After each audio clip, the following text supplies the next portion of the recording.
சொல்கிறாங்க ஏபிகே ஃபைல்ஸ்னு சொல்லிட்டு. இந்த ஏபிகே ஃபைல்ஸ் சம்மந்தமாக வந்து இந்த என்ன வரும், இந்த மாதிரி வரும், ஒரு ஆர்டிஓ சலான் அப்படின்னு சொல்லி போட்டு ஒரு டாட் போட்டு ஏபிகேன்னு இருக்கும். இது பெரும்பாலும் வந்து தெரியாமல் யாராவது கிளிக் பண்ணிட்டாங்க அப்படின்னாக்கா நம்மளுடைய அந்த ஃபோனுடைய கண்ட்ரோல் வந்து அவங்க கையில் போயிடும். ஸோ உங்களுக்கு எந்த ஃபோனில் மெசேஜ் இருந்தாலும் அவங்களுக்கும் போகும். ஸோ அதை வச்சு அவங்க வந்து உங்கள் ஃபோன் உங்கள் ஓடிபி வச்சுட்டு உங்கள் பாஸ்வேர்டை மாற்றலாம், உங்கள் பேங்க் அக்கௌண்ட்டை வந்து அவங்க அக்சஸ் பண்ணலாம், அதெல்லாம் பண்ணலாம்.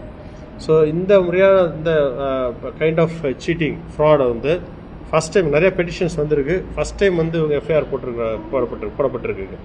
அது போடப்பட்டதோடு மட்டும் இல்லாமல் அதில் வந்து கிட்டத்தட்ட ஒரு 10 லட்ச ரூபாயை வந்து இவங்க அதை கொஞ்சம் ஃப்ரீஸ் பண்ணிட்டாங்க. ஒரு 6.5 லட்ச ரூபாயை வந்து ஃப்ரீஸ் பண்ணாங்க.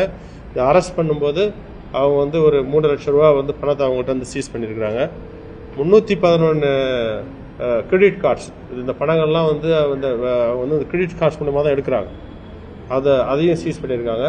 ஸோ ஒன் ஆஃப் த ஒரு appreciable work by the Coimbatore city police.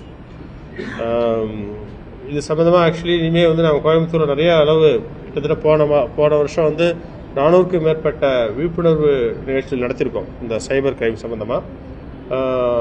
இன்னொரு சம்மந்தமாக இந்த வரக்கூடிய நாட்களில் இந்த வல்னரபிள் செக்ஷன்ஸ் யார் வந்து இதில் அதிகமாக பாதிக்கப்படுறாங்க அப்படிங்கிறத கண்டுபிடிச்சி அவங்களுக்கு ஸ்பெசிஃபிக்காக நிறைய அளவு விழிப்புணர்வு நடத்துறதுக்கு ஏற்பாடு பண்ணியிருக்கோம்.